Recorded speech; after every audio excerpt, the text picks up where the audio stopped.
Hai semuanya, selamat datang di channel YouTube Garuda IDN. Berikut ini kami akan membagikan kumpulan berita timnas terbaru nih, diantaranya sebagai berikut. Mengejutkan, supporter timnas Indonesia lakukan sholawatan jelang pertandingan Indonesia versus Korea Utara nanti malam. Laga penyisihan grup 8 besar ini juga disiarkan langsung oleh 48 negara. Malaysia dan Vietnam sudah prediksi Indonesia akan menang lagi versus Korea Utara. Begini data dan fakta bahwa Indonesia memang lebih besar peluang menangnya. Gemparkan Eropa, sekelas timnas U17 Australia gagal lolos ke Piala Dunia. Pelatih Australia heran Indonesia justru lolos padahal ranking FIFA-nya masih di bawah Australia. Namun sebelum lanjut ke pembahasannya, alangkah baiknya untuk tekan tombol like dan subscribe-nya ya guys. Jika sudah, mari kita lanjut.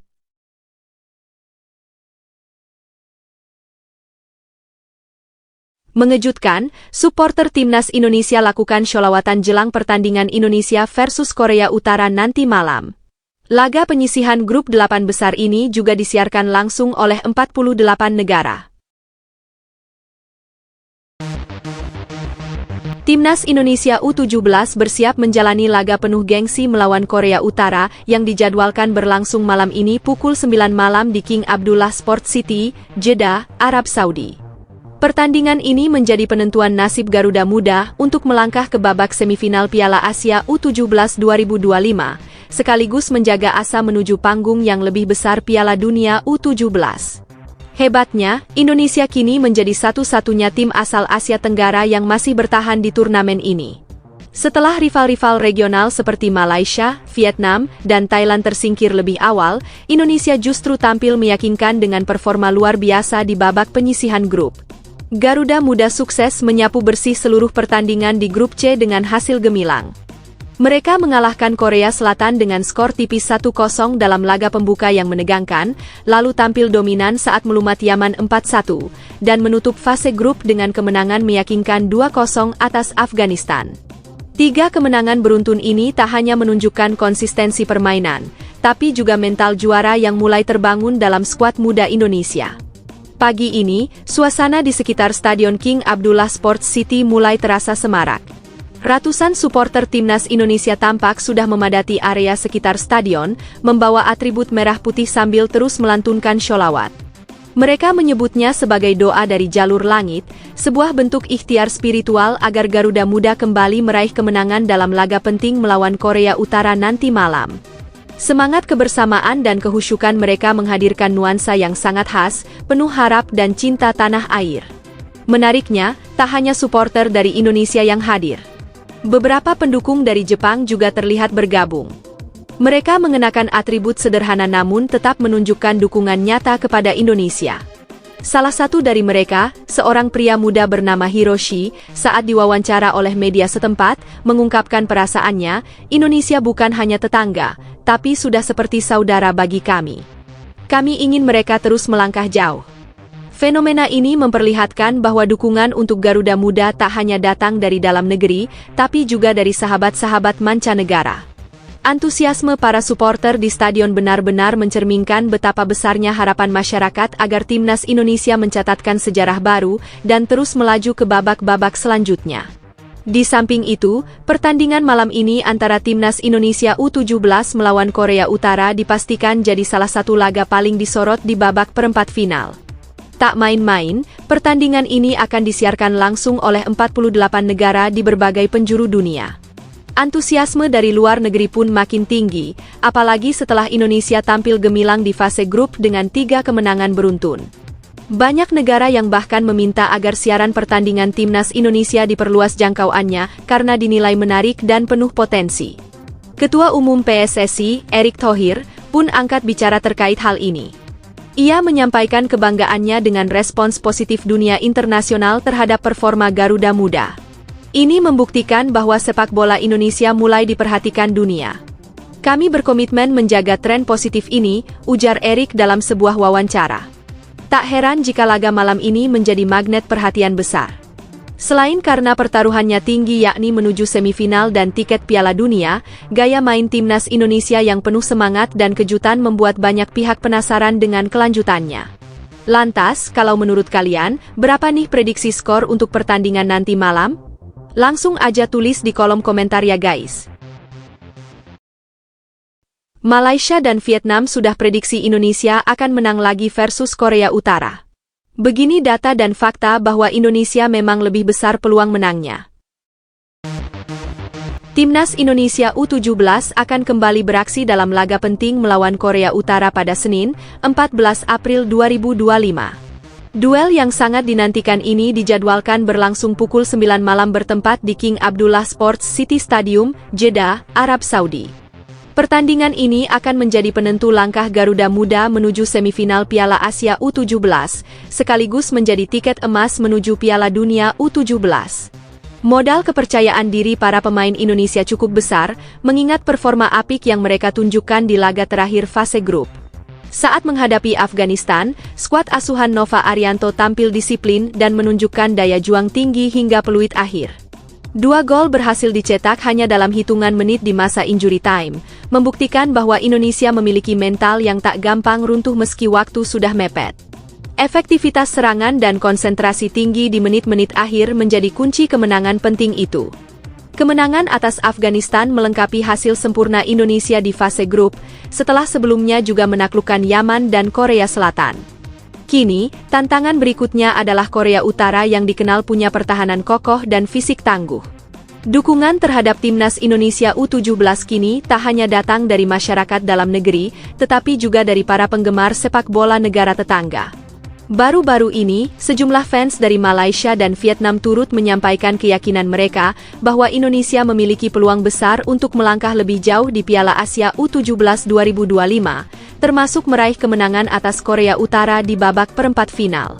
Dari Vietnam, komentar penuh optimisme datang dari Tran Hoang Min, seorang penggemar sepak bola muda asal Hanoi. Ia mengatakan, Indonesia bermain dengan sangat disiplin dan penuh energi. Permainan mereka sekarang sudah tidak bisa dianggap remeh. Saya rasa mereka akan kembali menang, karena mental tim ini sangat kuat. Komentarnya mencerminkan rasa hormat terhadap perkembangan pesat Garuda Muda yang berhasil menyapu bersih 3 pertandingan di fase grup. Komentar lainnya disampaikan oleh seorang mahasiswa bernama Nguyen Duy Phuc dari Ho Chi Minh City. Ia menuturkan, kemenangan Indonesia atas Korea Selatan membuktikan kualitas mereka. Saya yakin mereka bisa melanjutkan tren positif ini melawan Korea Utara. Menurut Duy Phuc, Indonesia kini telah menjadi wajah baru sepak bola ASEAN yang tampil dengan semangat dan strategi matang. Kedua komentar tersebut menjadi bukti bahwa pencapaian Indonesia kini turut diapresiasi lintas negara di kawasan Asia Tenggara. Di sisi lain, kiprah timnas Indonesia U17 di Piala Asia 2025 memang telah menjadi sorotan tajam di kawasan Asia Tenggara. Pasalnya, di saat tim-tim kuat ASEAN seperti Malaysia, Vietnam, dan Thailand justru harus angkat koper lebih awal, Indonesia justru melesat jauh hingga menembus babak perempat final sekaligus mengamankan tiket ke Piala Dunia U17. Pencapaian ini menjadi sebuah tonggak penting yang mengubah persepsi banyak pihak terhadap kekuatan Garuda Muda. Meskipun belum pernah meraih gelar juara di turnamen AFF kelompok umur, Indonesia kini tampil sebagai poros baru dalam perkembangan sepak bola ASEAN. Penampilan mereka di fase grup benar-benar luar biasa, memenangi seluruh laga dengan meyakinkan, termasuk saat mengalahkan tim sekuat Korea Selatan. Performa disiplin, kerja sama tim yang solid, dan strategi matang dari pelatih Nova Arianto membuat tim ini tidak hanya tampil baik, tetapi juga mampu mendominasi permainan. Keberhasilan ini juga menjadi cerminan hasil dari program pembinaan usia muda yang mulai membuahkan hasil nyata. Indonesia bukan lagi sekadar peserta di level Asia, tetapi sudah menjadi wakil yang diperhitungkan. Di tengah kekecewaan negara-negara tetangga, Indonesia kini justru menjelma menjadi kebanggaan bagi dunia sepak bola di ASEAN. Gemparkan Eropa, sekelas timnas U17 Australia gagal lolos ke Piala Dunia. Pelatih Australia heran Indonesia justru lolos padahal ranking FIFA-nya masih di bawah Australia. Timnas U17 Australia harus menerima kenyataan pahit setelah gagal melaju ke babak selanjutnya di ajang Piala Asia U17. Perjalanan mereka dimulai dengan hasil imbang 1-1 melawan Vietnam pada laga pembuka, dilanjutkan dengan kekalahan 2-0 dari Uni Emirat Arab di pertandingan kedua. Meski sempat memberikan kejutan besar dengan menang telak 3-2 atas Jepang di laga terakhir, hasil tersebut tetap belum cukup untuk menyelamatkan mereka dari eliminasi. Dalam turnamen ini, AFC menerapkan sistem klasemen yang cukup ketat. Saat beberapa tim memiliki poin yang sama, penentuan posisi tidak hanya berdasarkan jumlah poin, tetapi juga melihat selisih gol, jumlah gol yang dicetak, hingga hasil pertemuan langsung antar tim dalam klasemen mini. Jepang berhak atas posisi puncak grup karena unggul selisih gol, sementara Australia harus bersaing ketat dengan UEA untuk posisi runner-up. Sayangnya, meski selisih gol dan jumlah gol keduanya identik, UEA unggul dalam pertemuan langsung usai mengalahkan Australia 1-0. Alhasil, Australia harus tersingkir lebih awal, meski berhasil mengalahkan tim yang justru keluar sebagai juara grup. Menariknya, pelatih Australia U17, Brad Maloney, justru heran dan bingung kenapa timnya bisa gagal lolos ke Piala Dunia dan tembus 8 besar Piala Asia. Terus terang, saya cukup bingung bagaimana kami bisa tersingkir, sementara Indonesia yang dari awal dianggap tim lemah justru berhasil melaju, ucap sang pelatih dengan nada heran. Pernyataan tersebut menggambarkan kekecewaan sekaligus rasa tak percaya dari kubu Australia, yang harus mengubur impian mereka tampil di Piala Dunia U17 dan melaju ke 8 besar. Pasalnya, Australia datang dengan reputasi kuat dan pengalaman panjang di level kompetisi Asia, sementara Indonesia selama ini kerap dipandang sebelah mata, bahkan dianggap hanya sebagai pelengkap di turnamen. Dalam benak banyak pengamat, Australia adalah tim yang nyaris selalu tampil stabil, punya kedalaman skuad yang mumpuni, serta tradisi kuat dalam mencetak pemain-pemain muda berkualitas. Sebaliknya, Indonesia kerap dianggap kurang meyakinkan, baik dari segi taktik, fisik, maupun pengalaman bertanding. Namun faktanya, sepak bola selalu menyimpan kejutan. Justru saat ekspektasi rendah tertuju pada skuad Garuda Muda, mereka tampil mengejutkan dan berhasil membalikkan semua anggapan. Indonesia lolos, bukan karena keberuntungan semata, tapi karena kerja keras, kedisiplinan, dan strategi yang berjalan efektif. Sebuah bukti bahwa dalam sepak bola, nama besar tak selalu jadi penentu. Tak hanya itu, keberhasilan timnas Indonesia U17 melangkah lebih jauh di ajang bergengsi ini tentu bukanlah hasil instan. Di balik pencapaian gemilang tersebut, ada kerja sama erat antara federasi, tim pelatih, dan para pemain yang bekerja keras tanpa kenal lelah. Semua pihak memainkan peran penting dalam membangun pondasi yang kuat bagi generasi muda sepak bola Indonesia.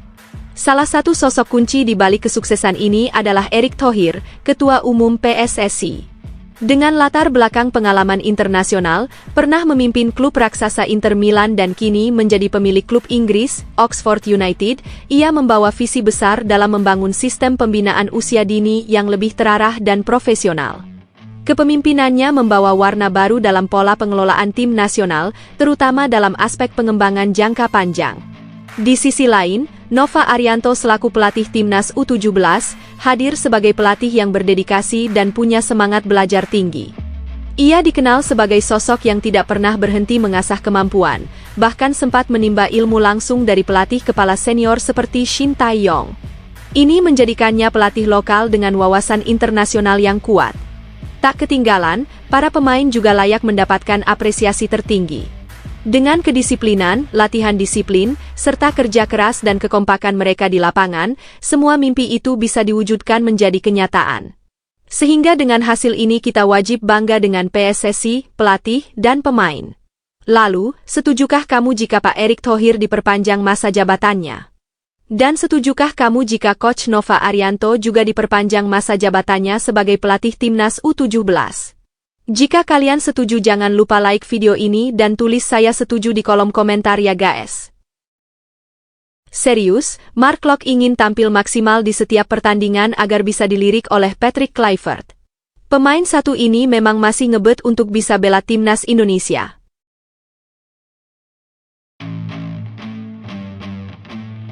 Gelandang andalan Persib Bandung, Mark Locke, menegaskan bahwa laga menghadapi Madura United dalam lanjutan pekan ke-24 BRI Liga 1 musim ini akan menjadi tantangan berat bagi timnya.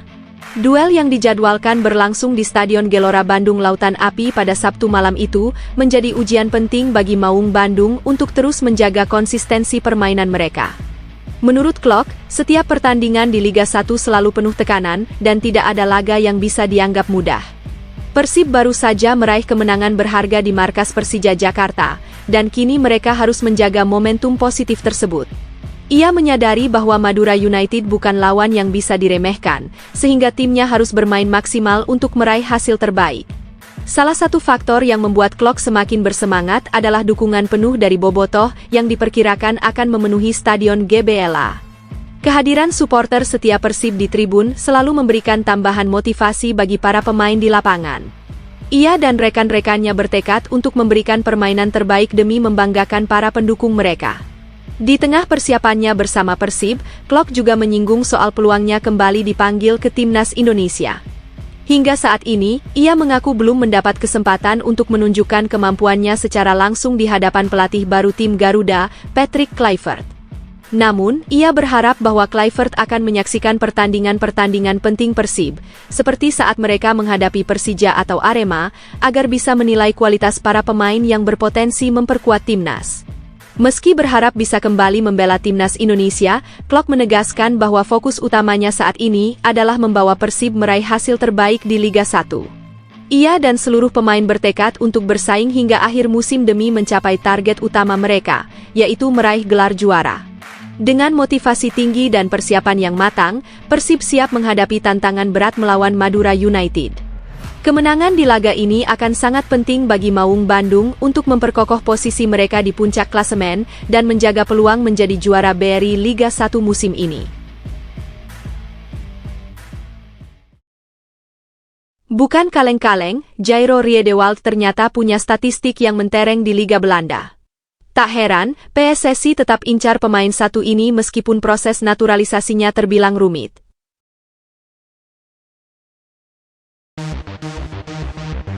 Jairo Riedewald, gelandang asal Belanda yang kini bermain untuk Royal Antwerp FC, tengah menjadi pusat perhatian karena peluangnya untuk dinaturalisasi dan memperkuat timnas Indonesia. Namun, meski memiliki pengalaman bermain di level tinggi, proses perpindahan kewarganegaraan Riedewald tidaklah mudah. Sejumlah tantangan, terutama regulasi FIFA, menjadi penghambat utama dalam upaya menjadikannya bagian dari skuad Garuda. Karir sepak bola Riedewald dimulai di Akademi Ajax Amsterdam, di mana ia berkembang dalam lingkungan yang dipengaruhi oleh filosofi Johan Cruyff dan Louis van Gaal. Bakatnya yang menonjol membuatnya berhasil menembus tim utama Ajax, mencatat lebih dari 60 penampilan sebelum akhirnya hijrah ke Crystal Palace di Liga Inggris. Setelah beberapa musim di Premier League, ia kini melanjutkan perjalanannya di Liga Belgia bersama Royal Antwerp FC. Sayangnya, performanya dalam beberapa waktu terakhir mengalami penurunan dibandingkan masa-masa awal karirnya. Salah satu kendala utama dalam proses naturalisasi Riedewald adalah rekam jejaknya di level internasional. Ia sempat membela timnas Belanda dalam 3 pertandingan pada tahun 2015, termasuk dalam ajang kualifikasi Piala Eropa 2016. Aturan FIFA mengenai perubahan federasi bagi pemain yang telah bermain di kompetisi resmi tingkat senior cukup ketat. Hal ini membuat PSSI harus benar-benar memastikan bahwa proses naturalisasinya tidak melanggar regulasi yang berlaku. Selain itu, proses administrasi yang diperlukan untuk naturalisasi juga memakan waktu yang tidak sebentar. Dalam banyak kasus, pemain yang berpindah kewarganegaraan membutuhkan waktu hingga 1 tahun untuk menyelesaikan seluruh dokumen yang diperlukan. Dengan waktu yang semakin sempit menjelang pertandingan kualifikasi Piala Dunia 2026 melawan Australia dan Bahrain, PSSI kini mempertimbangkan opsi lain untuk memperkuat tim. Seiring dengan tertundanya proses naturalisasi Riedewald, PSSI kini lebih fokus pada pemain lain yang memiliki peluang lebih besar untuk segera bergabung dengan timnas Indonesia. Salah satu nama yang tengah diproses adalah Joey Pelupesi, gelandang berdarah Maluku yang memiliki pengalaman bermain di Eropa. Berbeda dengan Riedewald, Pelupesi tidak memiliki riwayat bermain untuk tim nasional senior negara lain, sehingga proses naturalisasinya diprediksi akan lebih mudah dan cepat. Situasi ini menggambarkan betapa kompleksnya proses naturalisasi dalam dunia sepak bola, terutama ketika berhadapan dengan regulasi ketat FIFA. Meskipun Riedewald memiliki kualitas yang bisa memberikan tambahan kekuatan bagi timnas Indonesia, tantangan yang ada membuat peluangnya untuk membela Garuda dalam waktu dekat semakin kecil. Kini, perhatian PSSI tertuju pada pemain lain yang dapat segera memperkuat tim dalam ajang internasional mendatang. Mengejutkan, Pratama Arhan tak masuk susunan pemain Bangkok United. Ternyata yang diturunkan adalah pemain pelapis. Arhan dikhususkan untuk pertandingan-pertandingan penting saja alias masuk skuad utama.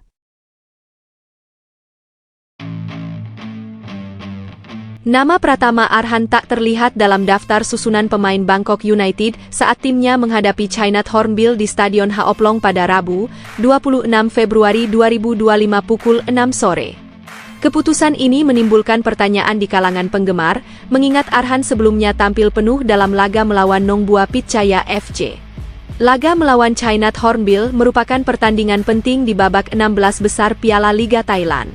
Namun, Bangkok United memilih untuk melakukan rotasi besar-besaran dalam susunan pemain mereka. Langkah ini bukan tanpa alasan. China Hornbill merupakan tim dari kasta kedua Liga Thailand, sehingga pelatih Tawan Sriphan memanfaatkan kesempatan ini untuk memberikan waktu bermain kepada pemain-pemain yang lebih jarang diturunkan. Dalam pertandingan tersebut, hanya segelintir pemain inti yang tetap dimainkan, salah satunya adalah titipan Puang Chan yang dipercaya mengenakan ban kapten.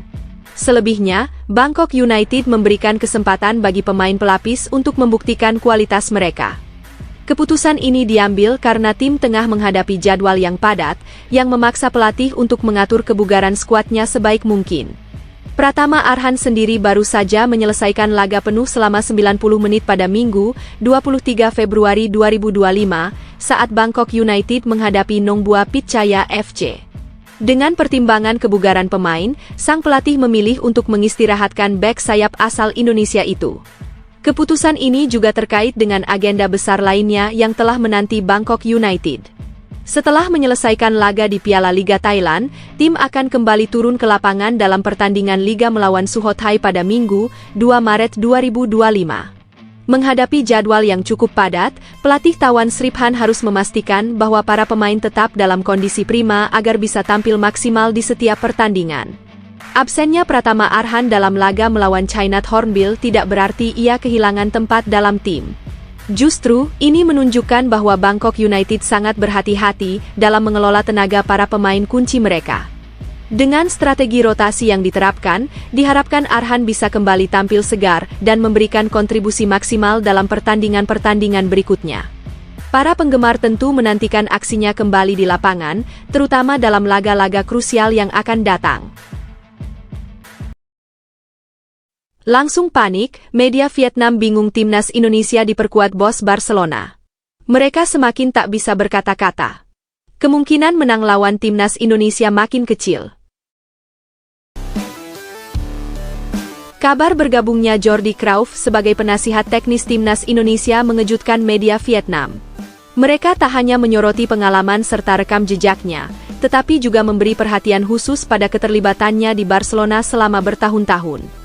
Salah satu media Vietnam bahkan memberikan judul yang mencolok dalam pemberitaannya. Mereka menjuluki Jordi Cruyff sebagai bos besar, sebuah predikat yang mengacu pada perannya di Barcelona. Julukan ini tentu tak diberikan sembarangan, mengingat Cruyff memiliki sejarah panjang bersama Blaugrana. Ia menghabiskan 8 tahun sebagai pemain dari 1988 hingga 1996, sebelum kembali ke klub tersebut dalam kapasitas berbeda. Pada 2021, ia bergabung sebagai penasihat strategis, lalu menjabat sebagai direktur olahraga hingga 2023. Sementara itu, media Vietnam lainnya mengangkat perspektif berbeda. Mereka menyoroti keputusan PSSI dalam memilih Jordi Cruyff dan membandingkannya dengan Philippe Troussier. Troussier, yang sebelumnya dikabarkan masuk dalam bursa kandidat untuk posisi strategis di timnas Indonesia, akhirnya tidak terpilih.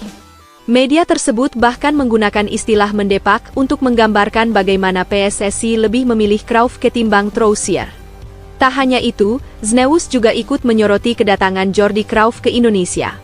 Media ini menekankan bahwa nama besar Johan Cruyff, ayah dari Jordi, ikut melekat dalam setiap perjalanannya di dunia sepak bola.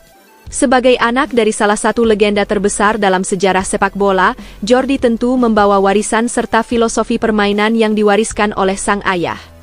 Pengumuman resmi mengenai peran baru Jordi Cruyff di Timnas Indonesia disampaikan langsung oleh Ketua PSSI, Erick Thohir, pada Selasa, 25 Februari 2025. Sebagai penasihat teknis, Cruyff akan bertugas memberikan pandangan strategis bagi perkembangan skuad Garuda.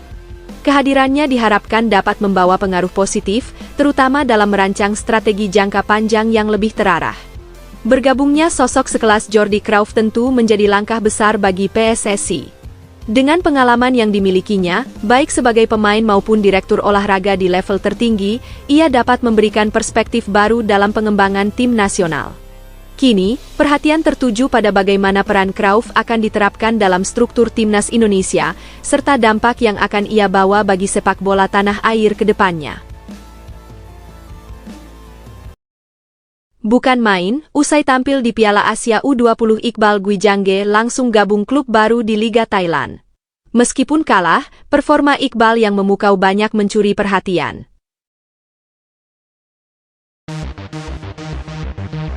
Bek muda Timnas Indonesia U20, Iqbal Gwijangge, dikabarkan segera melanjutkan karirnya di Liga Thailand dalam waktu dekat. Kepastian ini disampaikan oleh pelatih Timnas U20, Indra Syafri, yang menegaskan bahwa ada dua pemain Garuda muda yang bakal berkarir di negeri Gajah Putih. Selain Iqbal, rekan setimnya, Mesha Al-Hamzah, juga telah dipastikan merapat ke klub Thailand. Saat ini, baik Iqbal maupun Mesha Al telah mendapat izin untuk meninggalkan pemusatan latihan Timnas U20 demi menyelesaikan proses kepindahan mereka ke Thailand. Persija Jakarta, klub yang menaungi Mesha Al, sudah lebih dulu mengonfirmasi bahwa pemain tersebut akan bergabung dengan Nahon Pathom United. Namun, untuk Iqbal, masih belum ada pengumuman resmi mengenai klub mana yang akan menjadi pelabuhan barunya. Rumor yang beredar menyebutkan bahwa ada dua tim Thailand yang tertarik merekrut Iqbal Gwijangge, satu dari kasta tertinggi Thai League 1 dan satu lagi dari Thai League 2. Salah satu klub dari Liga 1 Thailand yang dikabarkan membidiknya adalah Uthai Thani FC. Meski demikian, kabar ini masih sebatas spekulasi dan belum ada konfirmasi resmi dari pihak terkait. Indra Syafri menyatakan dukungannya terhadap keputusan anak asuhnya yang ingin berkarir di luar negeri. Baginya, bermain di luar negeri merupakan langkah besar yang bisa membantu pemain berkembang lebih jauh. Ia menilai bahwa pengalaman bermain di kompetisi luar negeri akan memberikan wawasan baru bagi pemain muda seperti Iqbal dan Mesha Al, terutama dalam menghadapi tekanan di level profesional. Proses kepindahan Iqbal sendiri sempat tertunda karena ia lebih dulu harus membela Timnas U20 di ajang Piala Asia U20 2025. Turnamen tersebut digelar di Cina, mulai 12 Februari hingga 1 Maret 2025, dan menjadi agenda penting bagi Timnas Indonesia. Setelah turnamen tersebut selesai, barulah proses negosiasi antara klub Thailand dan pihak terkait bisa benar-benar rampung.